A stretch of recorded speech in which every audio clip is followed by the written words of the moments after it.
The Possum Skin Cloak programs have been designed in consultation with senior cloak makers Auntie Vicky Cousins and Auntie Lee Durrick. They've helped guide Speaking in Colour to make sure that the programs are housed in cultural appropriateness for the different genders and the different generations that we're working with. We've worked really hard to make sure that we're giving honour to this cultural revival movement. And how we do that is we do a combination of hands-on learning and the educational side of things.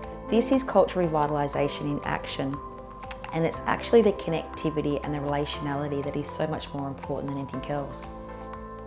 The practical side of how we set up these programs is really quite important. We go into places where we're invited, and that inquiry might come in via email or phone call, and then what we do is we start to set up the logistics. We actually like to go out on site with the lead presenter.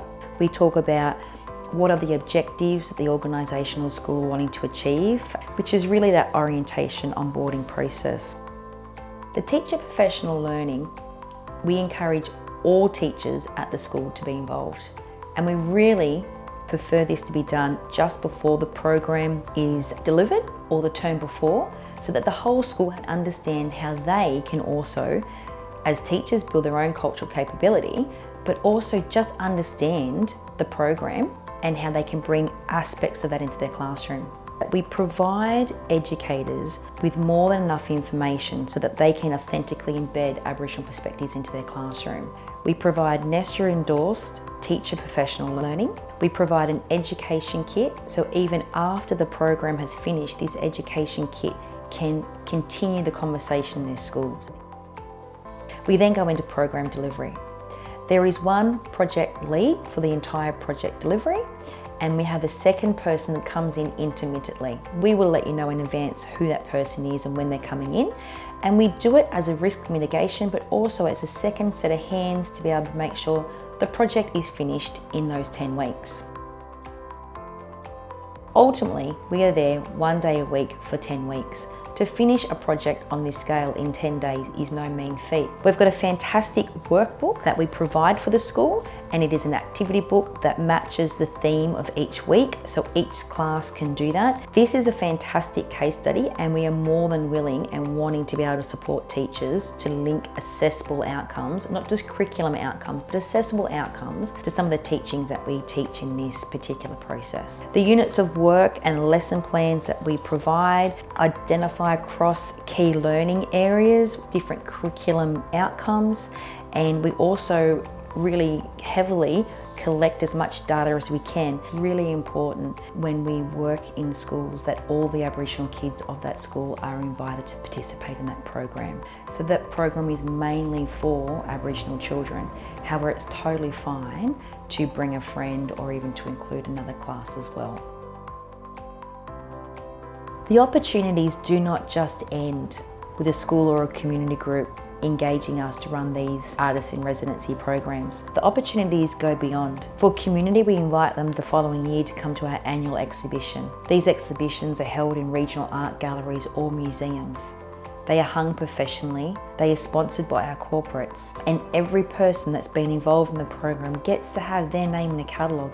They get to be a professional exhibiting artist, something that some people may never ever have the chance to do otherwise. We also ask that a Speaking in Colour curator walks through the gallery a couple of times a week to be able to walk schools through at no cost to the school or the community groups, to be able to explain all the stories about all the different artworks that are created as part of our Resurgence programs. These opportunities are invaluable for schools and also for community groups, and it's a great way that we get to live out our values, which is educating the wider Australia about Aboriginal people and culture. The final report not only has the qualitative and quantitative data in here, it makes it really easy for the principals to be able to report back to their directors on the outcomes that they're wanting to achieve.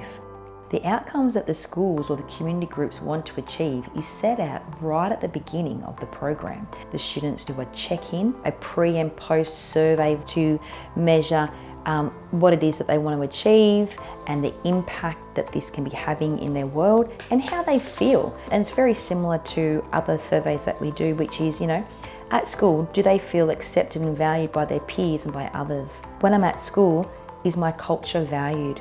Do my teachers have a good understanding of culture? And this helps us to be able to shape the program delivery in a way that we know we can actually address and we can capture data around whether or not we are moving data in those particular spaces. And that is exactly what our directors of education are after. The purpose of these wellbeing programs going into our community and our schools is to connect with the students and to teach cultural practice. And this is what cultural revitalisation is all about.